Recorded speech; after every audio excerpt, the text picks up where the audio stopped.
Shalom, selamat pagi Bapak Ibu Saudara. Boleh saya jemput kita berdiri sejenak. Saya percaya setiap kita yang sudah hadir, hati kita juga sudah siap untuk memuji dan menyembah Tuhan. Amin. Sebelum kita memulai ibadah kita, mari kita bersatu di dalam doa. Kami mengucap syukur kepadamu Bapa, Engkau baik bagi kami.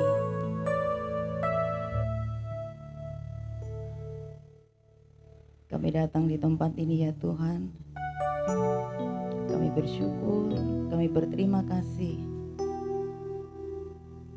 untuk anugerah yang luar biasa atas hidup kami.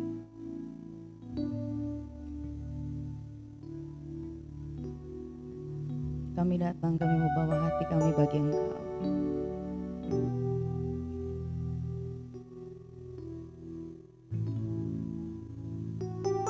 Masing-masing pribadi kami berurusan dengan Tuhan pada pagi hari ini. Kiranya kehadiran kami tidak menjadi sia-sia, tetapi kami boleh berkenan di hati-Mu. Terima kasih Tuhan, kami siap mau sembah Engkau. Dalam nama Tuhan Yesus kami berdoa dan bersyukur. Kita masih tetap dalam hadirat Tuhan.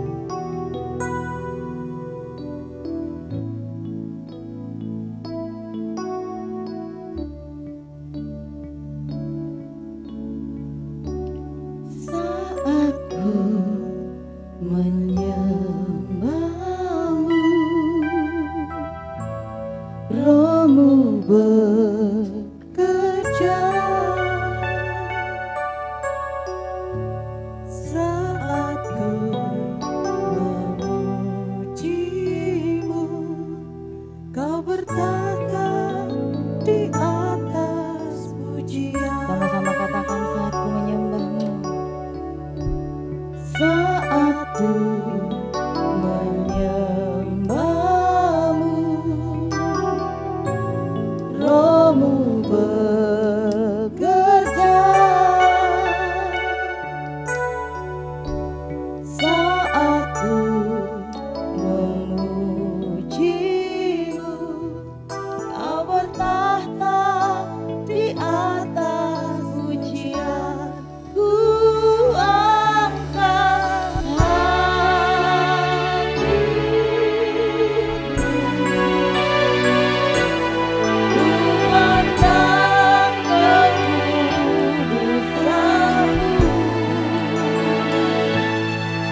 bekerja.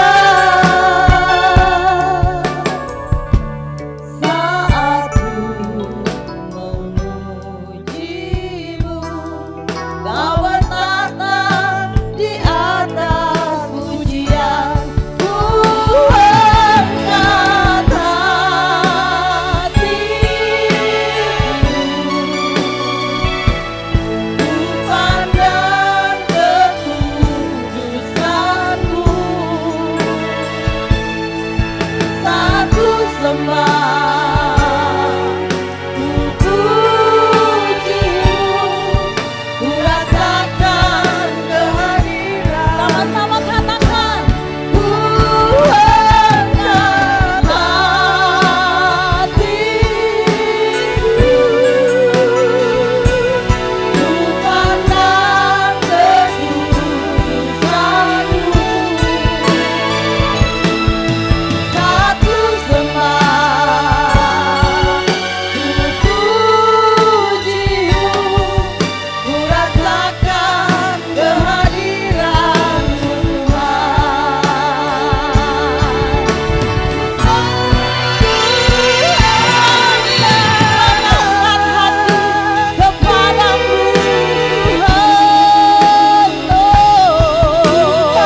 memuji dan menyembah Tuhan. Sekali lagi saya mau sapa Bapak Ibu, Shalom. Kurang kedengaran, Shalom.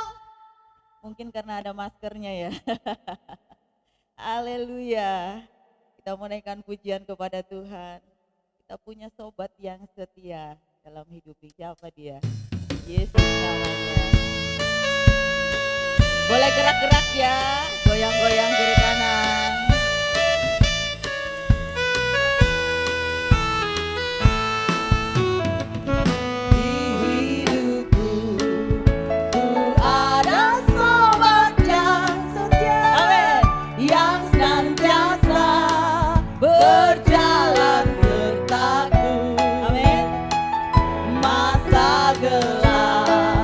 Dibuatnya terang ceria, itulah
harapan kita, amin.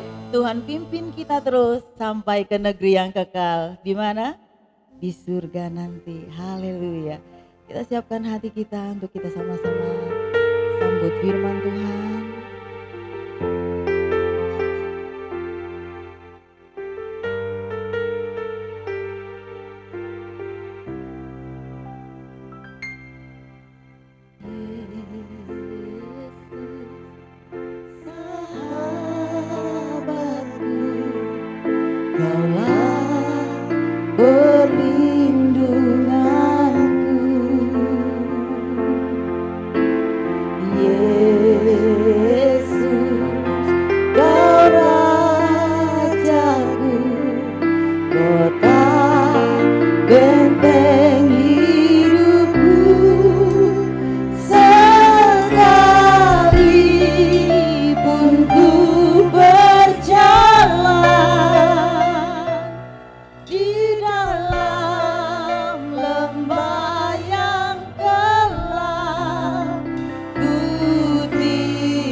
Mari kita berdoa bersama-sama atas nama Bapa, Putra, dan Roh Kudus.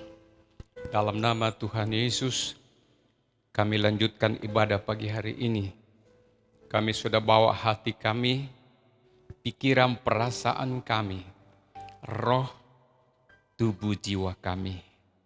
Kiranya berkenan bagi Bapa di sorga. Ruangan kami serahkan, kiranya atmosfer dari atas berkuasa di sini. Tuhan memberkati setiap orang di dalam kemah rumah-Mu. Setiap kesediaan kami dipenuhi oleh keberadaan Kristus. Roh-Mu bersama kami. Beri kami sehat, beri kami kemampuan, beri kami sikap murid. Patuh taat bersahaja, merendahkan hati, dan Tuhan suka. Tolong kami semua supaya kami punya keperluan. Tujuan utama pagi hari ini datang dalam rumah Tuhan. Separuh ibadah kami sudah kami persembahkan, lanjutnya kami akan serahkan sepenuhnya. Hamba-Mu dan kami semua diberkati Tuhan. Kesejahteraan pasti buat kami, kemuliaan, hormat pasti bagi Tuhan, Allah Tritunggal. Dalam nama Yesus kami mohon. Haleluya. Yang siap diberkati, mari katakan amin. Amin. Shalom, silahkan duduk.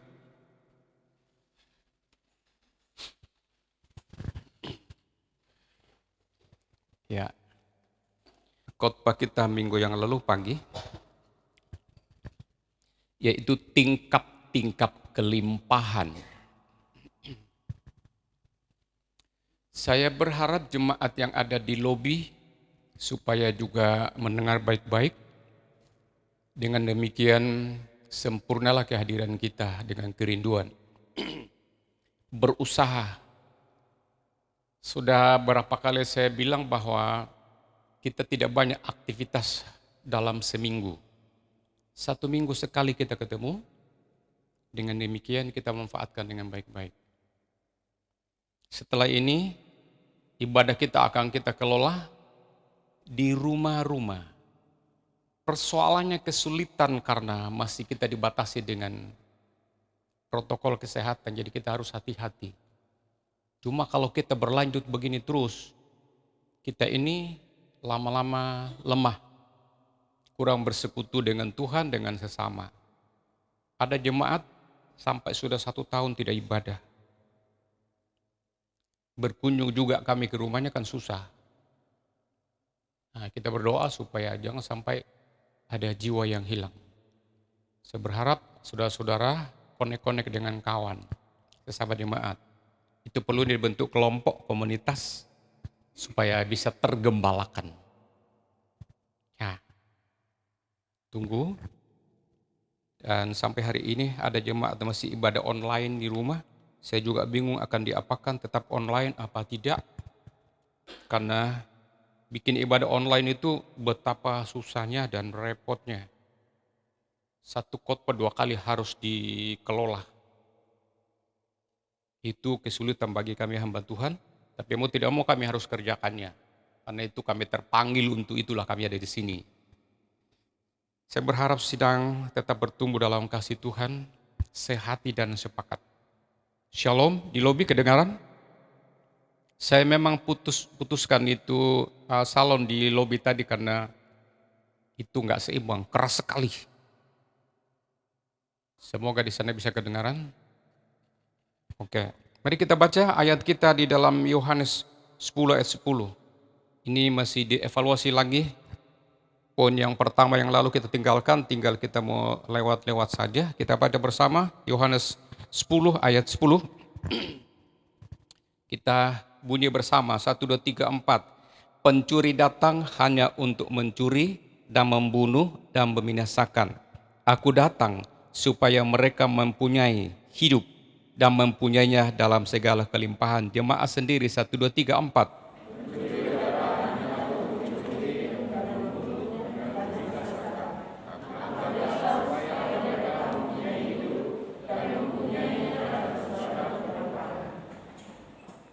Ya, Bapak Ibu,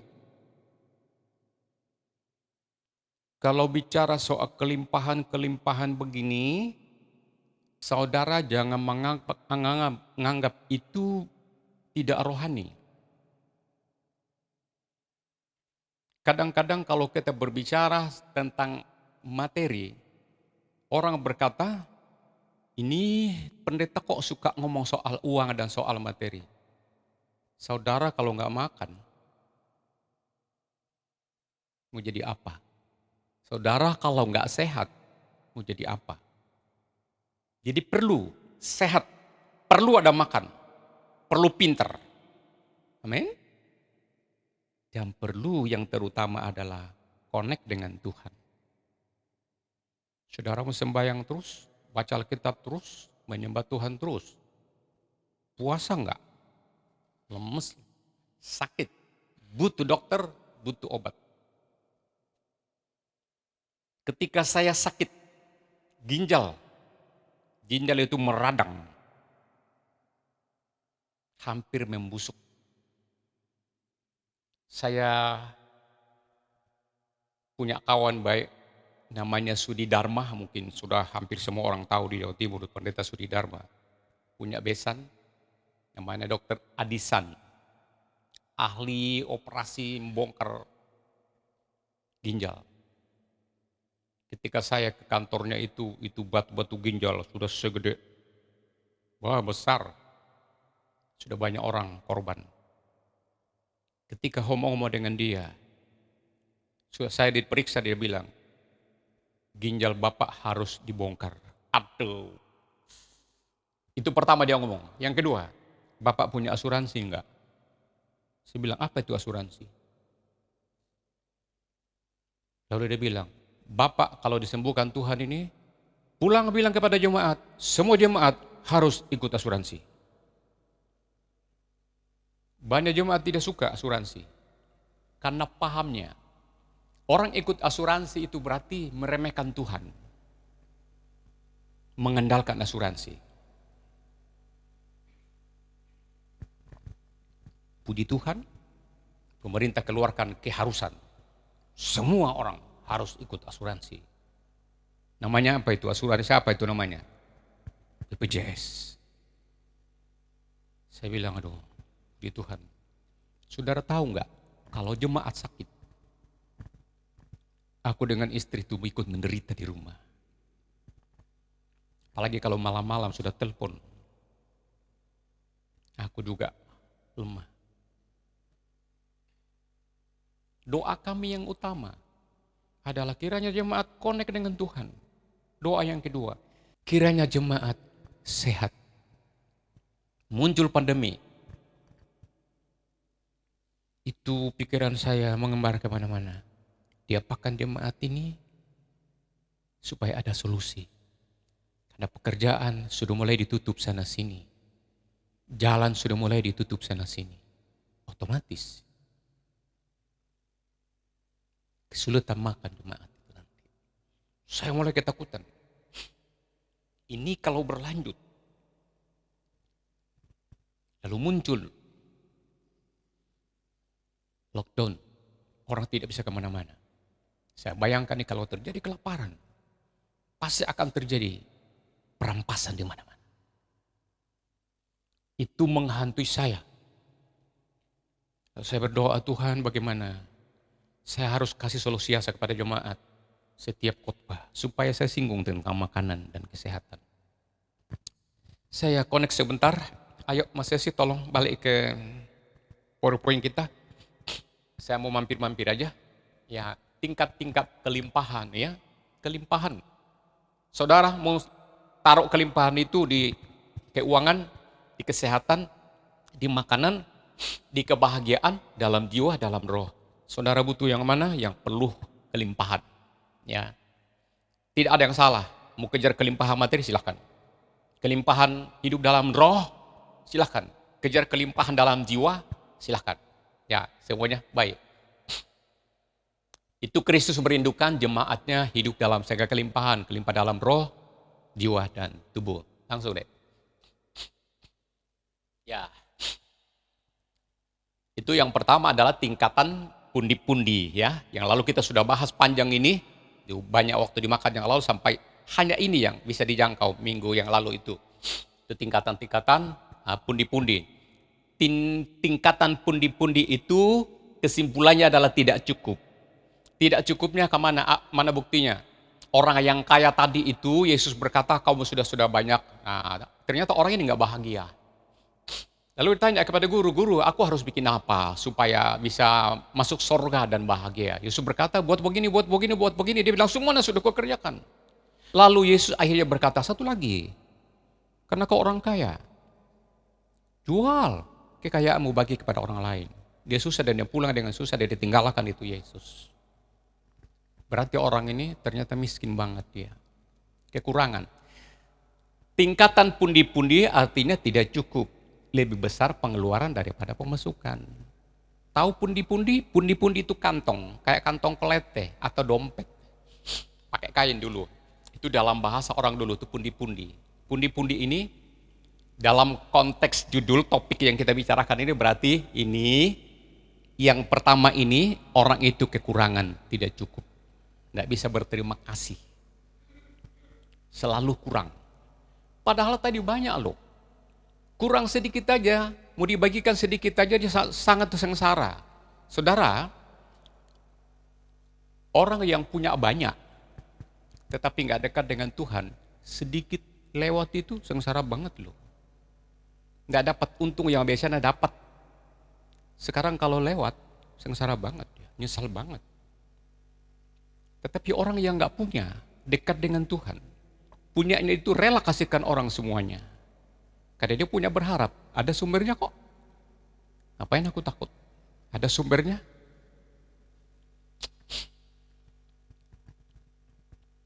Ini cerita konyol dan murahan.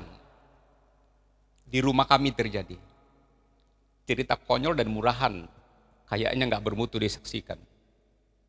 Pernah. Beras kami tinggal 1 hari ini untuk dipakai.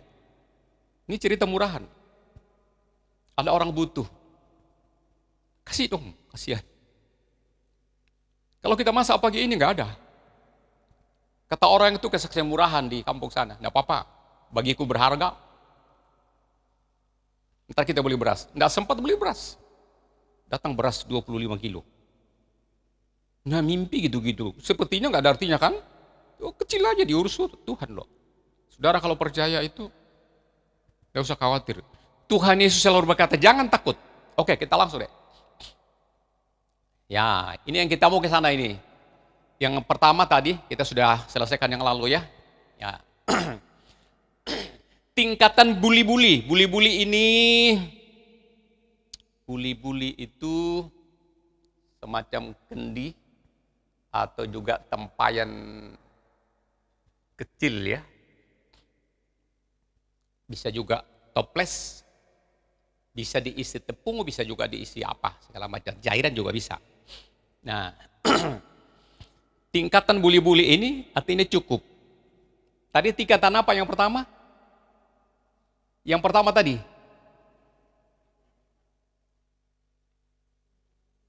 Tingkatan yang pertama tadi apa? Pundi-pundi. Atau kantong.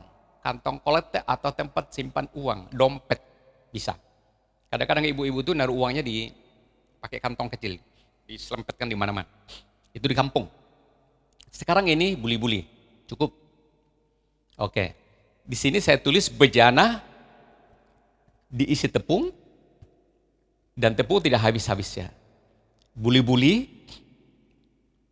ada minyak di dalamnya dan tidak berhenti mengalir sampai yang memerlukannya cukup. Gitu. Oke. Ada tulisan di sini, menabur di masa kekeringan sama dengan memberi di masa kekurangan. Itulah harusnya seorang janda di Sarfat. Ingat ya, karena kita membahas ini sebentar. Menabur di masa kekeringan sama dengan memberi di masa kekurangan. Dikaitkan dengan di sini. Cerita ini kita mau baca. Yuk kita buka. Sepertinya semua cerita ini sudah, saudara-saudara sudah tahu jalan ceritanya.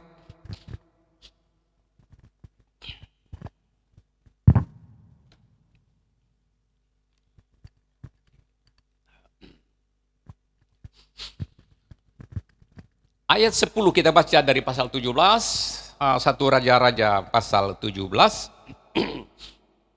ayat 10, kita pelan-pelan ya.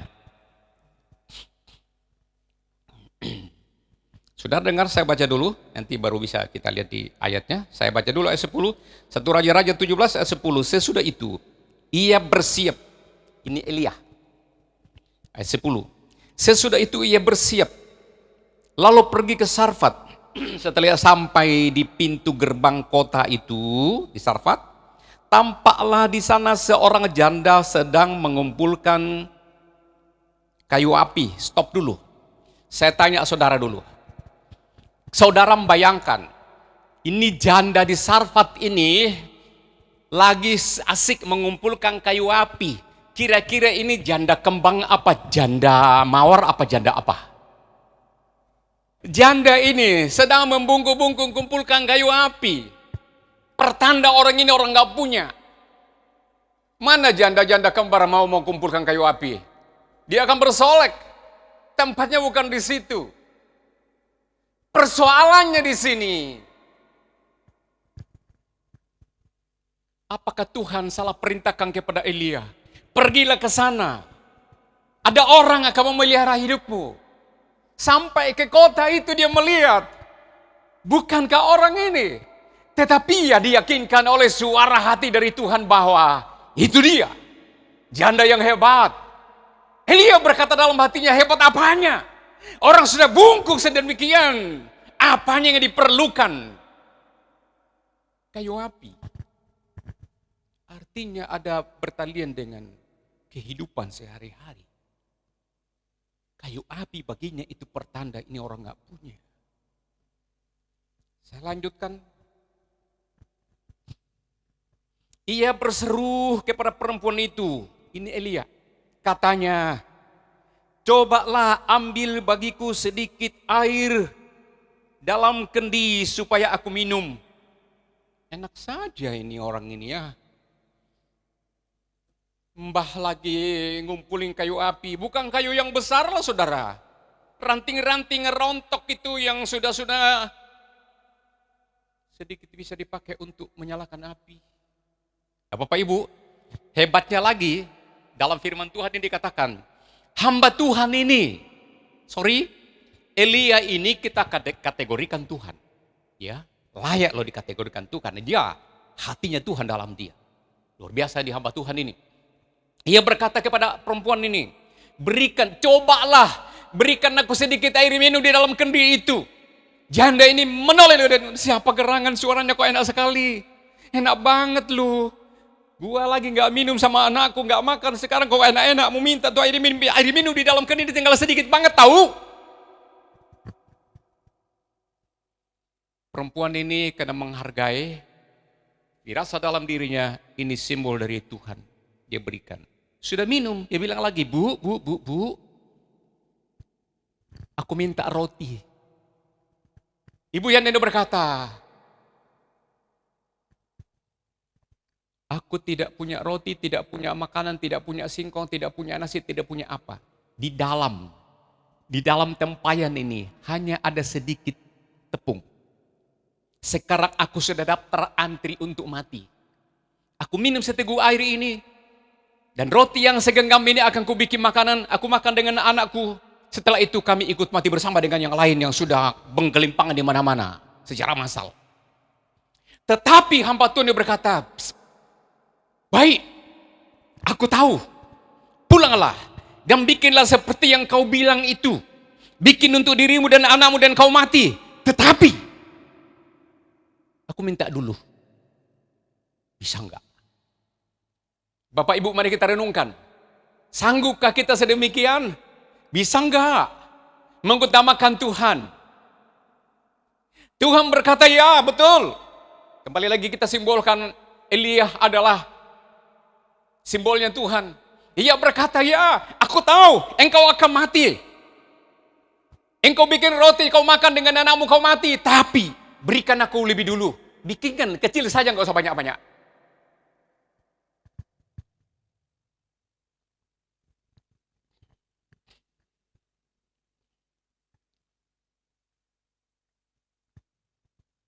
Susah. Susah membagi hidup itu. Balik ke poin yang pertama yang lalu, saya singgung sedikit. Bagi orang Yahudi itu, uang itu perak bernyawa. Kita keluarkan sedikit bernyawa, kita juga ikut pergi. Orang Mesir, uang itu bagian berapa persen dari hidup kita. Sekali lagi, kita keluarkan uang. Itu bagian hidup kita keluar sebagian. Semakin kurang. Dan ini apa yang terjadi? Janda ini dia berikan kepada Tuhan bagian dari hidupnya. Dalam kondisi yang sangat mendekati maut. Kita kembali kepada poin-poinnya, Dek. Saudara, kekasih dalam Tuhan. Menabur di masa kekeringan itu sama dengan memberikan di masa kekurangan. Saudara sekarang kelimpahan ada pakai kekurangan.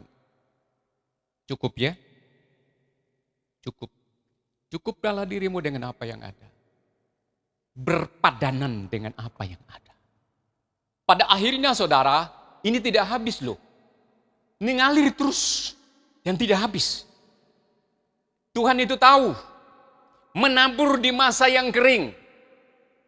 Pada Kejadian 26 gak usah dibuka. Dengarin saya aja. Pulang ke rumah ingat buka. Ketika Ishak sudah mengungsi ke Gerar di Filistin. Pada musim kemarau. 3 bulan tidak hujan. 6 bulan tidak hujan. 9 bulan tidak hujan. Kering. Semua pohon-pohon sudah rontok daunnya. Pisang pun juga menjadi kering. Batang pisang pun menjadi kering. Sungai menjadi kering. Pokoknya itu adalah kemarau, sangat panas luar biasa, tidak ada air. Tetapi Tuhan berkata, nabur tuh benih. Pada masa kekeringan, Ishak menabur benih. Dan Alkitabku menuliskannya pada ayat yang ke-12, Kejadian 26. Pada tahun itu Ishak menabur pada musim kering. Pada tahun itu dia menabur pada musim kering. Pada tahun itu Ishak menanam pada musim kering. Seperti demikian. Kekurangan. Kering. Benih. Kenapa nggak dimakan? Ditabur di mana? Nggak ada air. Firman Tuhan berkata, tahun itu dia menabur dan panen. 10 kali lipat. 60 kali lipat. 100 kali lipat. Berlipat-lipat ganda. Orang lain tidak panen. Ini orang ini kekurangan. Tunggu mati. Karena kekurangan. Tetapi tidak terjadi. Ternyata tidak berhenti mengalir itu minyak. Tepung tidak berhenti, tidak pernah habis. Kenapa? Dia percaya. Hidupku, kehidupanku, penghidupanku. Sumbernya adalah dari atas. Yang aku tahu hidupku adalah dari atas. Tidak nongkrong, tidak tidur-tiduran, tidak santai. Dan Tuhan kirimkan berkat, tapi kerja keras. Semuanya diperjuangkan dengan baik. Belajar dan berdoa. Kerja dan berdoa. Melayani Tuhan. Usaha. Tidak ada itu. Kita mau sehat-sehat begitu. Kita harus berobat. Berobat itu mengelola kesehatan, dijaga sendiri, dan lain sebagainya. Yang ketiga, ayo deh. Ya, tingkatan keranjang, lebih dari cukup. Ini kita baca dulu sebentar, apa perlu ditayangkan ayatnya? Perlu ditayangkan ya? Oke, coba ditayangkan dulu deh. Tayangkan dulu sebentar ya, ini mana tadi itu? Ya, Lukas 9, ayat 10 sampai 17. Kita baca sebentar ya. Tolong ya, pelan-pelan ya. Nah, Bapak Ibu sabar. Ya. Kita cari dulu. Lukas 9 ayat seberapa? Ya.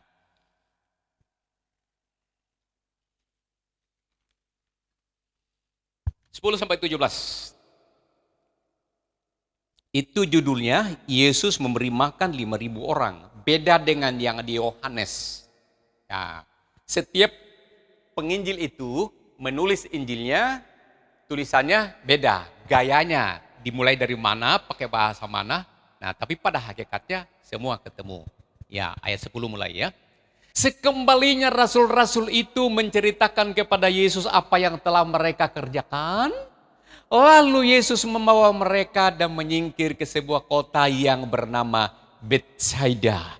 Sehingga hanya mereka saja bersama dia. Terus, akan tetapi orang banyak mengetahuinya, lalu mengikuti dia. Ia menerima mereka dan berkata kepada mereka tentang kerajaan Allah. Dan ia menyembuhkan orang-orang yang memerlukan penyembuhan. Artinya orang-orang yang sakit. Pada waktu hari mulai malam, datanglah ke-12 muridnya kepadanya dan berkata, suruhlah orang banyak itu pergi, supaya mereka pergi ke desa-desa dan kampung-kampung sekitar ini untuk mencari tempat penginapan dan makanan. Karena di sini kita berada di tempat yang sangat sunyi. Itu muridnya itu berkata kepada Yesus, Guru, ini sudah sore, di sini kampung, penginapan tidak ada rumah-rumah masyarakat. Mereka harus makan dan mereka harus tidur malam hari ini. Yesus berkata, kamu semua harus kasih makan kepada mereka. Kita teruskan. Tetapi ia berkata kepada mereka, kamu harus kasih makan kepada mereka. Mereka menjawab, yang ada pada kami tidak lebih daripada 5 roti dan 2 ikan. Kecuali kalau kami pergi membeli makanan untuk semua orang banyak ini. Lanjut. Sebab di situ ada kira-kira 5.000 orang laki-laki, saudara. Dikatakan di dalam tafsirannya itu sekitar 10.000 orang. Karena nggak didaftar, nggak dicatat yang perempuan dan anak-anak. Dikandakan saja ini menjadi 10.000. Bukan sedikit, banyak loh. Lalu ia berkata kepada murid-muridnya, suruhlah mereka, apa tadi? Duduk. Berkelompok-kelompok. Kira-kira 50 orang sekelompok. Cukup di sini deh. Kita kembali kepada PowerPoint-nya. Rahasia pertama untuk cukup tidak kekurangan atau lebih dari cukup adalah ini yang kita harus perhatikan. Duduk berkelompok, didata 50 per kelompok. Ini yang GBI ajarkan, perintahkan, sarankan dan jabarkan dari pusat ke seluruh tanah air Indonesia. Supaya jemaat dilayani per kelompok. Tidak ada cara lain. Kita sudah dikasih bahannya dan caranya. Tinggal mencari orang dan mengelompokkannya. Kita suka tidak suka, hanya cara ini yang bisa kita bertahan. Karena kondisi tidak memungkinkan kita harus berkerumun-kerumun. Saya juga bingung bagaimana caranya ya.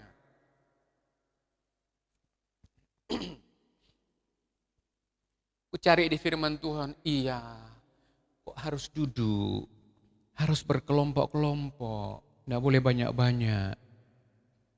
Ini bisa dipecahkan lagi jadi 10 kelompok atau berapa. Sehingga kita tahu, di sini ada masalah apa, bisa tolong enggak? Dengan catatan kita harus sepakat. Menerima satu dengan yang lain. Tidak menceritakan jeleknya orang sana, kurangnya orang sana, lain sebagainya. Itu terjadi kalau ada roh yang takut dalam Tuhan. Dari Tuhan kepada kita. 5 roti dan 2 ikan untuk 5.000 orang. Cukupkah untuk 5.000 orang pakai gaya ini? Kelompok-kelompok. Yesus berkata, suruhlah mereka berkelompok-kelompok. Duduk. Duduk itu artinya siap. Duduk itu merendahkan diri. Dulu orang duduk itu hanya 2 cara. Lipat kaki atau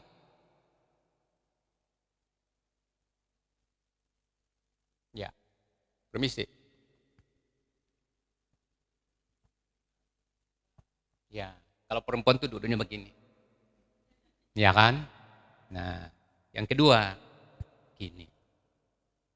Aduh, kemeng. Jadi orang masuk dalam ruangan dulu itu cuci kaki, dan duduk kelompok. Bicarakan sesuatu. Dan firman Tuhan berkata, tiap hari mereka lakukan perjamuan kudus dan perjamuan kasih. Begitu nyamannya. Firman Tuhan berkata, mereka ini disukai oleh semua orang. Tidak berisik. Tahu berisik ya?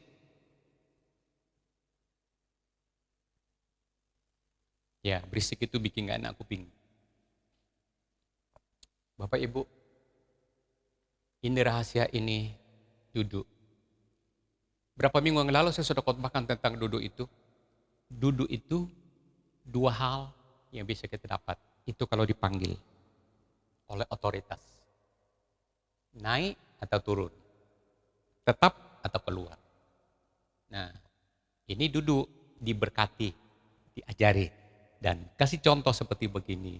Yesus ada di tengah-tengah dan membagikan. Ayo duduk. Kalau ada retreat atau jambore, membagikan sesuatu itu kepada peserta itu harus duduk di lapangan. Tidak boleh berdiri, kecuali pelayan yang berdiri. Gini kan pelayan ini mereka ini. Yang lain kan duduk. Ini pelayan, membagi. Pelayan itu bekerja. Dan yang bisa dapat adalah yang duduk. Untuk mendapatkan ini. Duduk itu artinya siap. Siap menerima dengan rendah hati. Dan tidak boleh, aku sini. Apalagi berdiri, ini belum. Apalagi pergi ke sana. Enggak, siap di sini. Siap. Siap dihadiri. Menunggu berkat Tuhan. Bapak Ibu kalau minta butuh sesuatu, duduk. Malam-malam, tolong Tuhan, anakku begini, minta apa Tuhan. Duduk. Tuhan, aku serahkan. Serahkan pekerjaan anakku Tuhan. Duduk dan berdoa. Kalau orang tua sakit, yang masih jadi anak, bangun, duduk. Katakan Tuhan, mamaku sakit. Tolong Tuhan. Beri dia kenyamanan. Gitu caranya. Sederhana sekali, tapi sulit dikerjakan ini duduk. Berkelompok dan sebagainya. Ini teknis nanti nih kita lakukan di dalam pekerjaan kita. Dalam ibadah kita berikutnya. Ayo terakhir. Nah, Bapak Ibu, ini satu roti itu sumbangan. Saudara bedakan ya. Pemberian persembahan dengan sumbangan bedakan ya. Jangan ada sumbangan untuk Tuhan atau untuk gereja. Yang layak diberi sumbangan itu yang kurang. Lebih di bawah kita, artinya kita lebih baik. Tarafnya. Yang diberi sumbangan. Ya, paham ya? Mungkin kita hanya salah istilah aja, enggak mengapa. Tapi jangan sampai maksud dan pengertiannya seperti demikian. Sumbangan ini adalah kepada belas kasihan. Sudah sampai di sini, 2 roti adalah pemberian sukarela. Sukarela ini masih belum persembahan. Suka-sukamu, suka-sukaku. 1 roti adalah sumbangan. Berguna tidak berguna, lepaskan sembarang. Tetapi di sini sukarela, pemberian sukarela, suka-sukamu. Bukan kewajiban dan hak. Suka-suka. Yang ketiga, 3 roti, pemberian inisiatif sendiri. Itu sudah pertimbangan. Bukan juga kewajiban, tetapi itu sudah hak. Di sini persembahan ini pemberian, ini adalah hak. Bukan kewajiban. Artinya, tidak pakai nilai di sini nih. Suka-suka sendiri, dan aku merasa tanggung jawab melakukannya. 3 roti, pemberian inisiatif sendiri. Persembahkan untuk Tuhan. 4-5 roti. Persembahan yang tak terbatas. Ini hak. Bukan kewajiban, ini hak. Hak memberi kepada siapa yang layak menerima ini. Ini adalah yang dituhankan. Raja di atas segala raja. Lebih di atas dari kita. Yang begini, yang di atas dari kita. Yang begini boleh setara, boleh di sini-sini. Pemberian sukarela. Tapi di sini, ini persembahan kepada Raja. Kepada Tuhan. Atau oknum yang dituhankan. Namanya persembahan bukan sumbangan. Sembah. Diberikan untuk hormat bagi yang dituhankan. Baik itu hidup kita, waktu kita, pelayanan kita, pikiran kita, hati kita, harta kita. Di sini ini persembahan untuk Tuhan yang raja itu. Kalau sudah 4-5 roti, ini sudah hak kita. Aku punya hak. Berikan kepada raja, bukan kewajiban. Aku punya hak. Berikan kepada raja, kepada Tuhan. Punya hak melayani.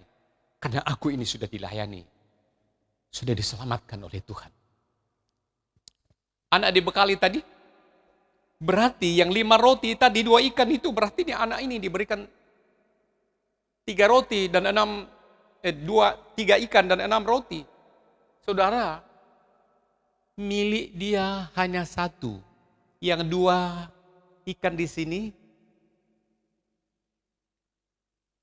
untuk pemberian sukarela. Yang 6 ini cuma 1 buat anak tadi itu. Yang 5 itu sukarela. Ini bukan haknya di sini-sini itu. Suka-suka, tapi dia nggak ambil.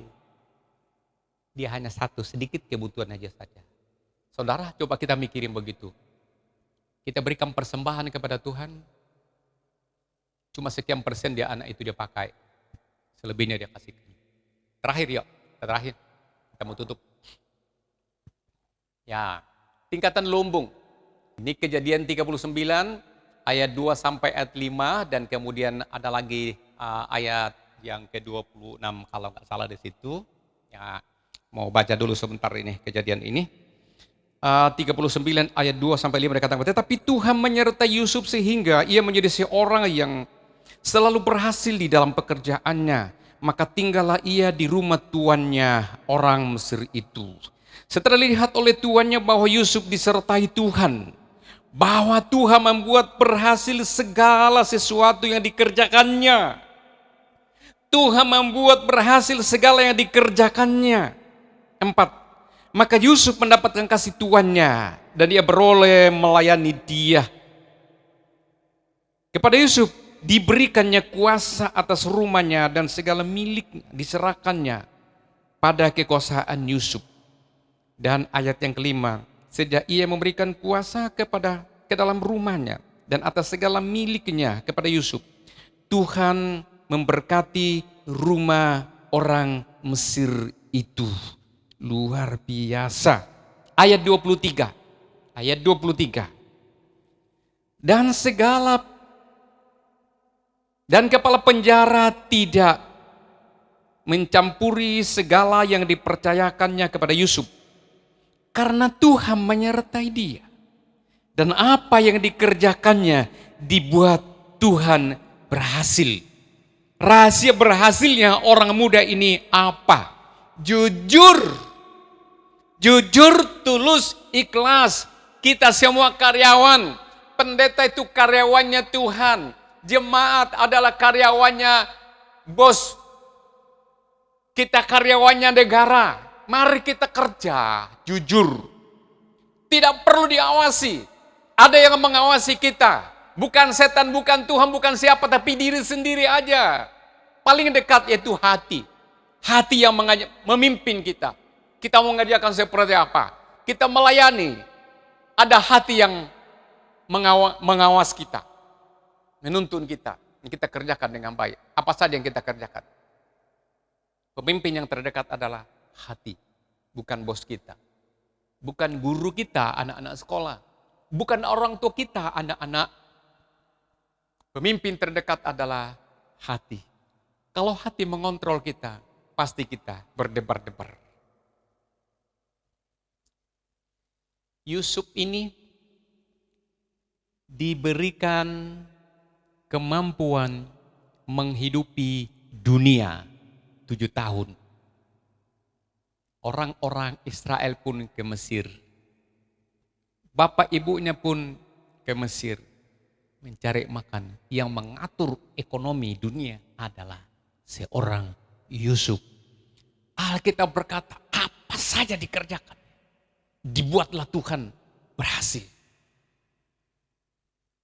Kembali lagi, Saudara jangan dibengkokkan, berhasil tok kok pendeta ini. Kerinduanku saudara berhasil.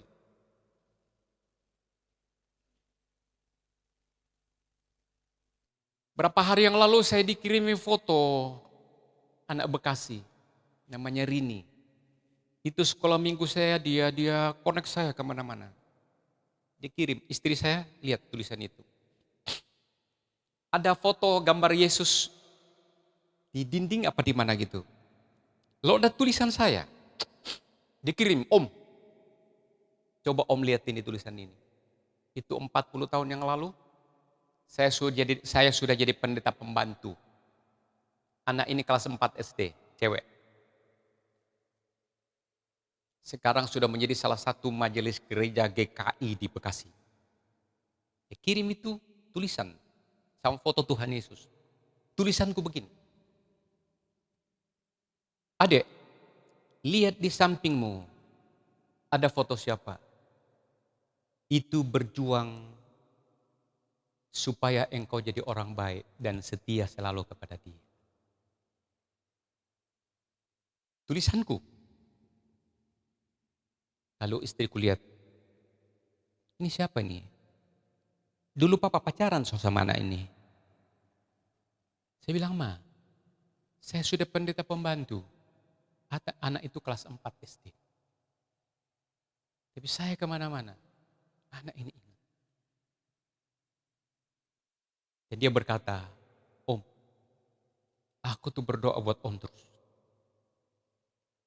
Supaya tetap sehat. Ini berkati Tuhan. Karena Om ini guru sekolah minggu saya yang saya ingat sampai hari ini. Lewat Om, saya setia melayani Tuhan. Dia menikah dengan orang Ambon. Orang Chinese totok. Di Cirebon dulu, sekarang di Bekasi. Tapi dia melayani di gereja GKI karena suami ini orang ortodok. Apa artinya? Itu seorang guru kepingin tuh muridnya menjadi murid yang setia dan hidupnya lebih baik daripada dia. Aku kepingin itu supaya orang-orang muda lebih baik dari aku. Tapi tidak mungkin kalau tidak lebih giat dari saya. Saya ini bukan jadi standar ukuran. Enggak cocok jadi standar ukuran, terlalu rendah. Tapi apapun juga jadinya, aku harus mengucap syukur kepada Tuhan. Saya janjikan tadi, enggak saya putar sekarang. Sudah mau 8:30. Yuk kita berdiri. Setialah kepada Tuhan. Tuhan pasti memberkati apa yang saudara kerjakan. Kerjakan dengan tulus. Pemimpin terdekat adalah hati. Kita nyanyikan satu pujian lagu yang cepat. Hanya kau milikku di sorga. Tolong dibantu carikan lagunya. Hanya kau milikku di surga. Hanya kau milikku di surga. Tiada yang ku ingin di bumi, hanya kau. Tak kuandalkan kekuatanku, namun yang pasti kau tetap selamanya. Allah sumber kuatku, Allah sumber kuatku, Allah sumber kuatku dan badanku selamanya.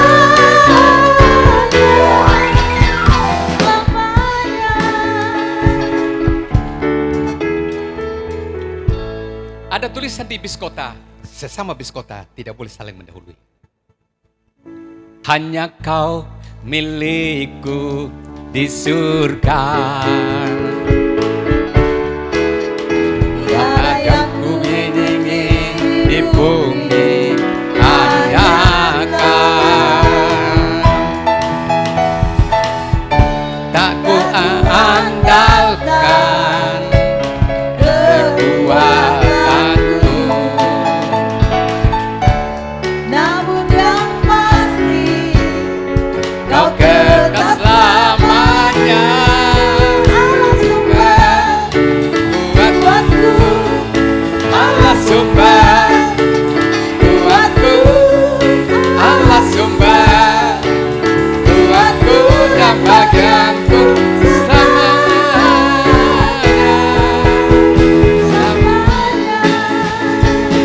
hanya Kau milikku.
Coba saudara renungkan dan nyanyi-nyanyi sambil mandi di rumah.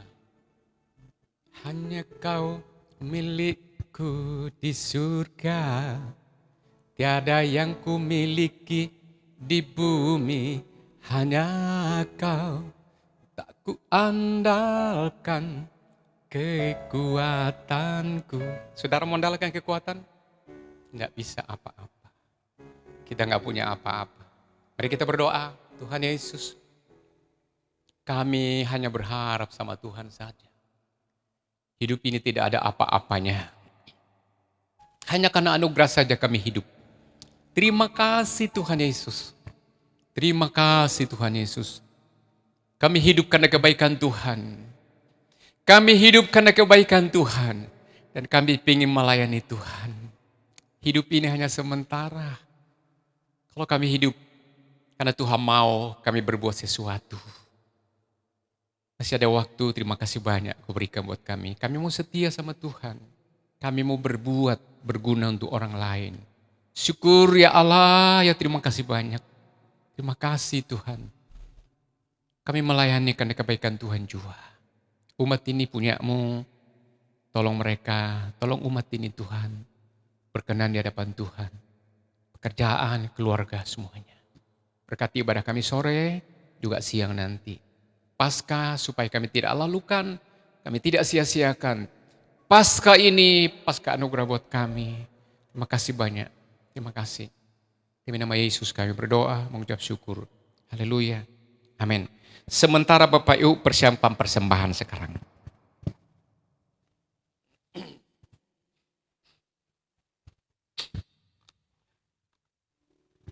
Yuk, kita angkat persembahan kita. Bapa di sorga, persembahan kami menyerahkan, Tuhan berkati.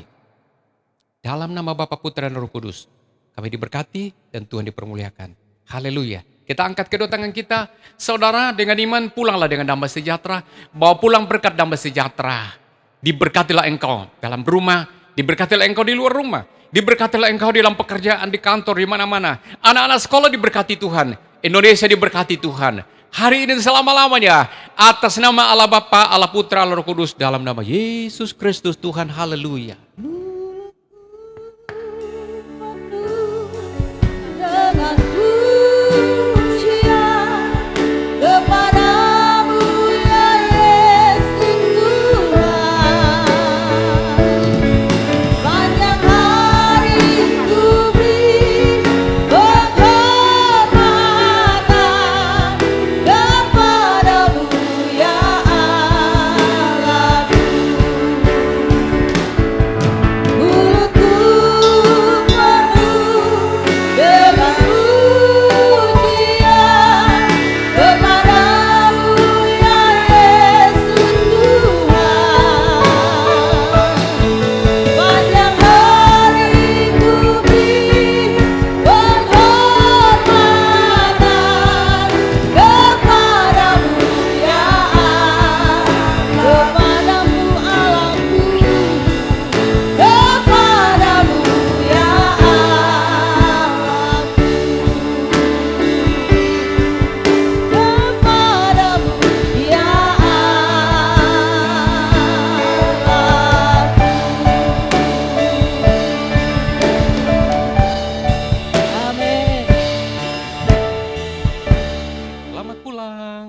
Yesus memberkati.